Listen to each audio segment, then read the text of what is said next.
Esta reunião está sendo gravada.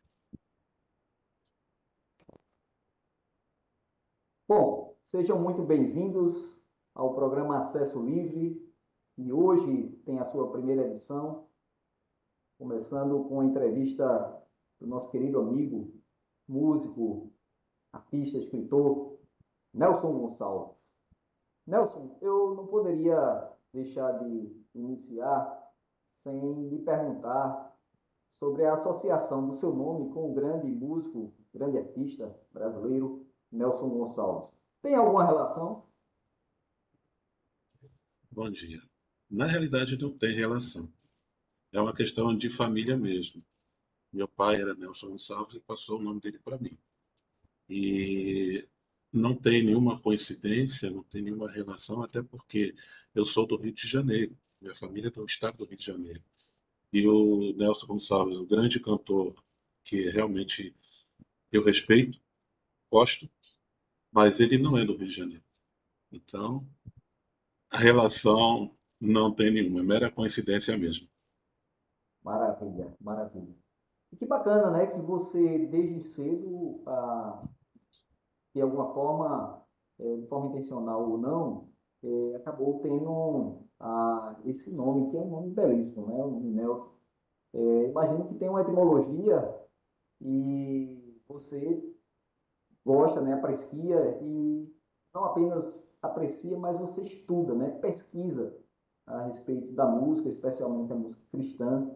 E eu gostaria de ouvir um pouco mais Sim. sobre isso, como é que é essa sua experiência com a música, né? Inicialmente, imagino, tocando, cantando, e hoje como pesquisador.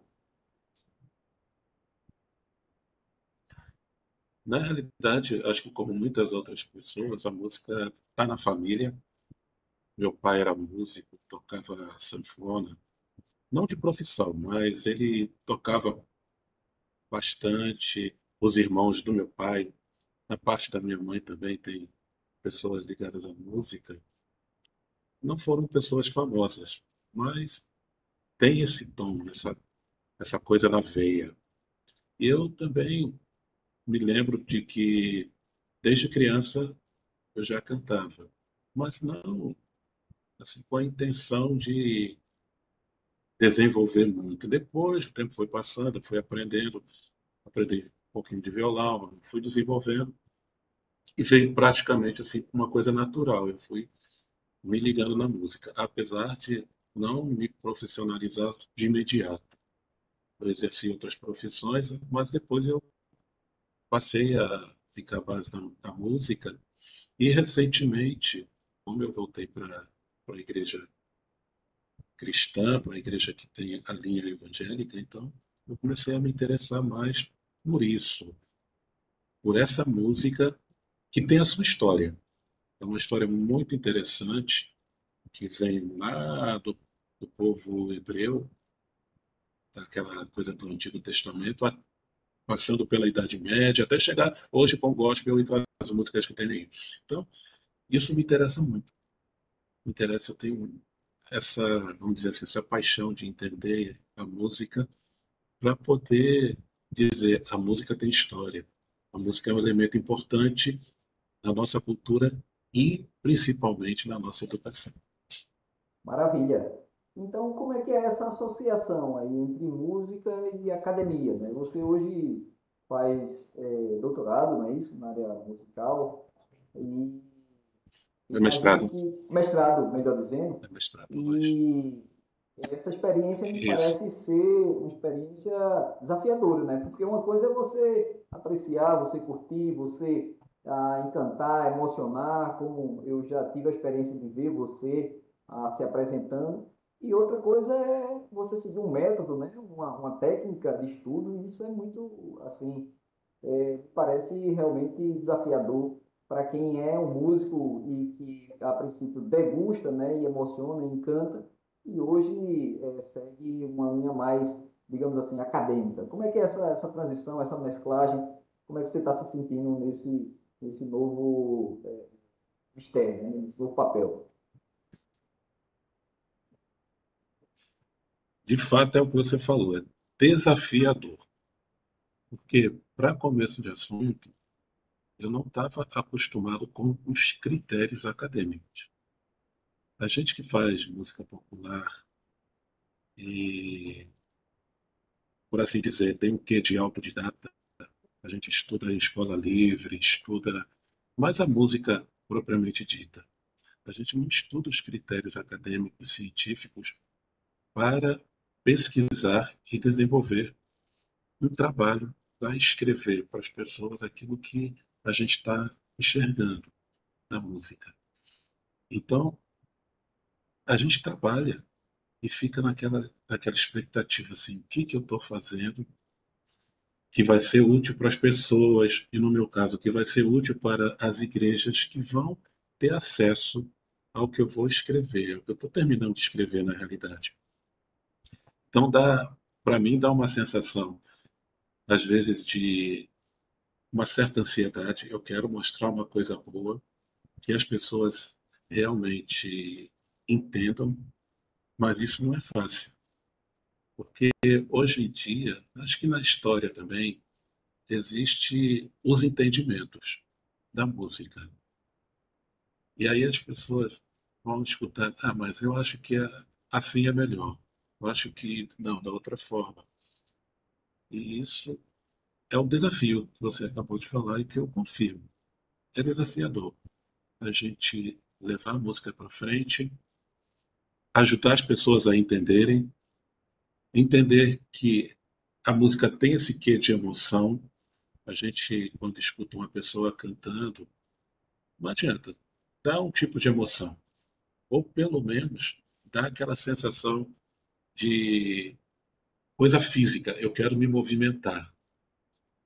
Quando a gente escuta um, um samba, por exemplo, a gente quer movimentar, mesmo que a gente fica assim, não, eu vou me segurar aqui, porque esse não é o ambiente, vamos dizer, de cantar o samba. Vamos dizer, a gente esteja numa Assembleia Legislativa, numa sessão legislativa, aí começa a tocar um samba lá no fundo. Dá aquela vontade de dizer, mas espera aí, vamos prestar atenção no discurso que está sendo feito. Então tem essa coisa que mexe com a gente. Mexe comigo também, mexe. Porque eu tenho essa parte do popular. Eu vivi bastante na música popular. Eu já toquei no carnaval, já toquei em bailes, em vários tipos de eventos, já toquei. Então, quando se toca, a música mexe comigo. Não dá para dizer que não. Mexe. Agora tem que saber o que eu estou fazendo em que ambiente. E quando eu penso na academia, eu vejo que música é uma coisa que envolve as pessoas mesmo. Quando eu olho uma pessoa que está escutando uma música, tudo mais, a gente vê que ela se envolve. Ela pode realmente se envolver o quanto ela quiser, porque a música tem esse quê de emoção, de vibração. Então a pessoa acaba se envolvendo mesmo. Maravilha. E quando a gente fala de música, né, música cristã, de uma forma especial, a gente tende a associar a um processo que transborda para as emoções e, como você falou, né, e tem também algo transformador do caráter, né, ou mesmo terapêutico, digamos assim. Ou seja, a música que cura, a música que alimenta, a música que transforma. Você percebe isso, Nelson, a partir da sua experiência ou a partir dos seus estudos? A música, ela tem, de fato, esse caráter mais abrangente que poderíamos dizer afetar ou influencia a saúde, o bem-estar, a qualidade de vida das pessoas? Eu acho que sim, ajuda muito as pessoas. No meu estudo, eu não tenho essa questão mais profundamente, porque aí já a gente vai partir talvez para a questão da musicoterapia, e que é um ramo da música muito bom, muito específico. Eu até vi uma reportagem que confirma que quem canta os seus males espanta. Uma reportagem do pessoal lá do Japão que mostra As pessoas que se envolvem com a música têm um bom desempenho, recupera um pouco da memória, tem uma série de coisas que vêm em benefício da pessoa. Mas no meu estudo eu não estou partindo para esse lado. Agora, realmente, quando a gente está no ambiente de igreja, por exemplo, a gente vê as pessoas se envolvendo com a música. A música realmente, é como eu falei, ela mexe com a pessoa. Porque ela tem essa questão rítmica. O ritmo mexe com o físico da pessoa. E tem a questão emocional. A música emociona. Tem gente que chora. Eu tive uma experiência com uma colega nossa que a gente estava cantando, ou seja, eu estava acompanhando no violão e ela estava cantando. Aí ela disse que se emocionou. Teve explicação? Não teve, mas se emocionou. E o público entende. O público entende. Teve um outro cantor também que eu vi tocando violão no teatro, tudo mais, de repente ele se emocionou e ficou segurando as lágrimas. Aí deu um tampinho, assim, uns 10 segundos, se recuperou e o público entende. Acho muito bom isso, é que o público entende. Que a emoção aflora e a gente deixa rolar, deixa rolar. Mas é muito bom. A Muito emoção bom, está presente.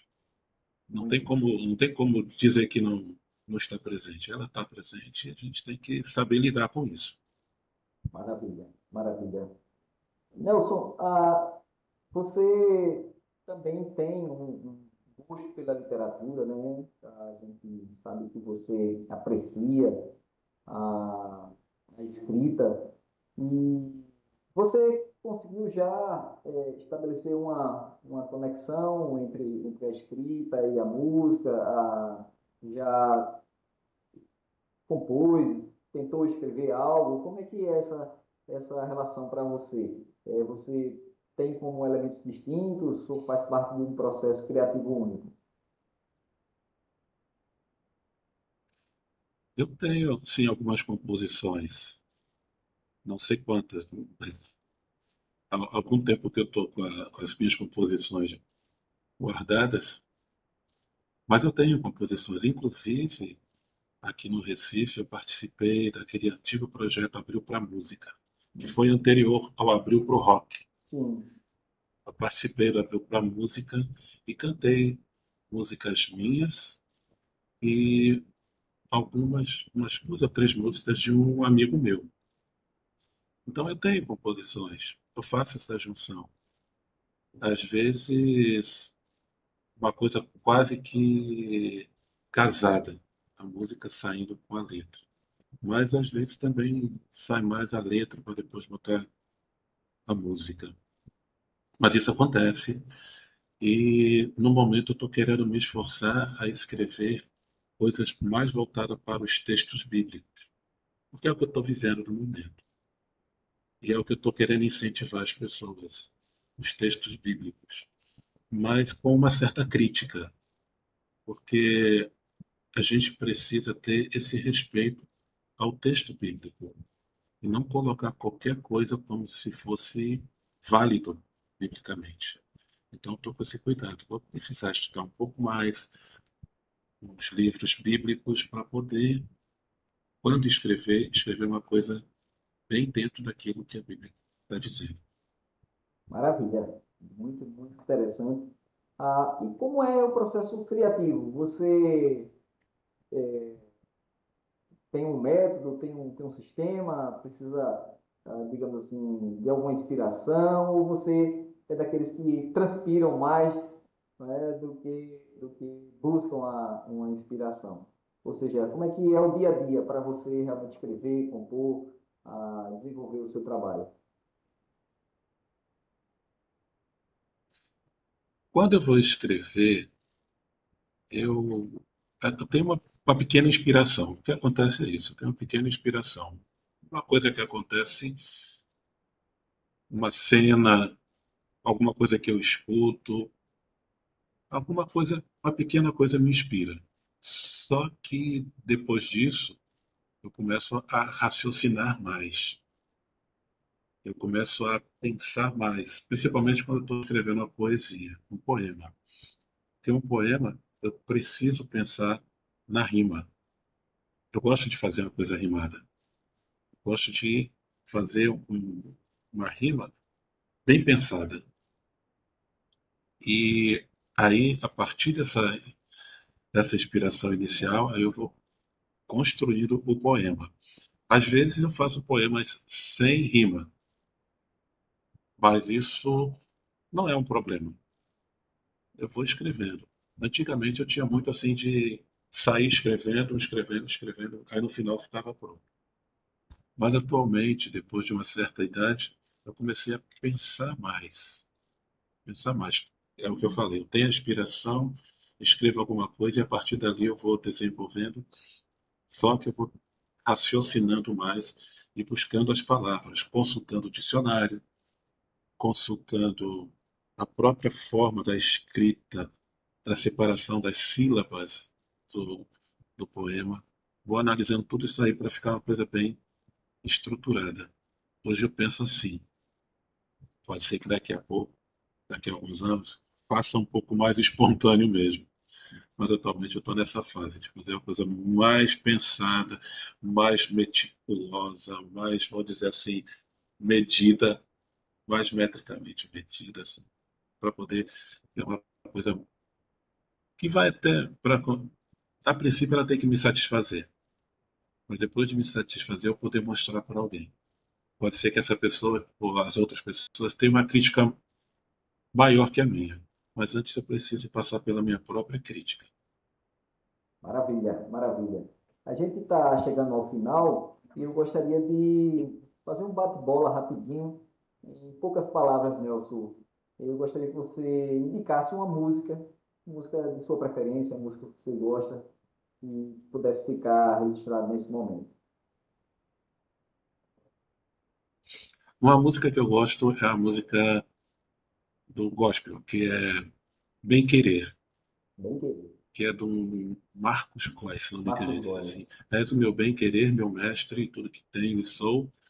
Vem de sua mão, Senhor, que se estende e me abençoa. Aí vai em frente. Maravilha, maravilha, Gosto muito dessa música. maravilha. Um livro que você pudesse indicar. Um livro que eu estou lendo atualmente é um livro que a minha filha me deu de presente, que é um livro sobre o The Beatles, que é um livro do Hunter Davis, que é sobre as músicas que eles escreveram, que eles não tinham, que era tudo muito corrido. Eles tinham que produzir, produzir. Então, como é que eles faziam? Aí tinha letras, todas escritas à mão, não tinha nada escrito datilografado na época, né? E não tinha partituras, então eles tinham que produzir.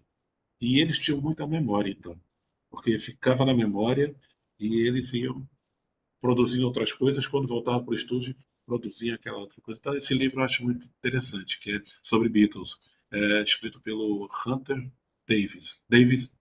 É Hunter Davis. Maravilha. E uma série ou um filme de sua preferência? Um filme que eu gosto muito é um filme chamado Cruzada, que fala da época em que Jerusalém foi invadida pelo, pelo Saladino, foi combatido ali por Saladino. Acho muito interessante e é uma coisa histórica que a gente pode pensar nela. Excelente, excelente. Nelson, uma última mensagem, uma última palavra. O que você diria para aqueles que estão iniciando no campo da música hoje, que estão tentando aprender, que estão tentando se desenvolver, estudar, pesquisar? Qual a mensagem que você deixaria para as pessoas interessadas? Eu digo que é estudar. Esse é o resumo da coisa, é estudar. A música, eu sempre faço uma comparação. É como se fosse uma grande mesa com um grande banquete. Imagine uma mesa muito grande com pratos de vários países, aqueles pratos deliciosos, aquele cheiro muito gostoso, e a gente está ali diante daquela mesa. A música é isso. Só que a gente não pode ficar querendo só comer arroz com feijão. arroz branco, feijão preto, temperado com água e sal. A gente não pode ficar nisso. Então, a gente precisa conhecer profundamente a música o máximo possível. Agora, é claro, a gente tem os limites. Se a pessoa está aqui na América, no Brasil, a gente tem os nossos limites que a gente não vai poder se aprofundar na música oriental. A gente precisa tomar uma decisão. A decisão, que música que eu vou tocar? Eu vou tocar uma música sertaneja, vou tocar uma música gaúcha, vou tocar uma música do Pará, que música eu vou tocar? Ou eu não quero mais tocar música brasileira, vou me dedicar ao jazz, ao blues, eu vou me dedicar a uma música oriental. Então a gente precisa ter, primeiro, estudar. Estudar é super, super, super importante. E ter essa visão de que a música é muito ampla, muito. E a gente não pode ficar só no arroz com feijão. A gente tem que reconhecer isso e seguir em frente, experimentar outros sabores e tomar nossas decisões. Eu vou por esse caminho. Eu gostei disso, estou me adaptando a isso, esse caminho que eu vou seguir. Excelente, excelente mensagem. Eu gosto bastante de associar a ideia de saber e sabor, né? Segundo alguns pesquisadores, tem a mesma raiz etimológica. Quando você faz essa analogia, né, traz essa metáfora do saber, da busca pelo conhecimento, a partir de um banquete, para mim é extremamente inspirador. Nelson, gratidão, prazer enorme estar com você e espero que esse primeiro episódio, ele seja inspiração para muitos outros. Um grande abraço, amigo. Até a próxima. Valeu. Prazer também estar com você. Muito obrigado pela oportunidade. Estamos aí. Qualquer coisa, a gente se comunica e vamos fazer o que for necessário para esse seu projeto seguir em frente com sucesso. Maravilha. Obrigado. Gratidão. Grande abraço.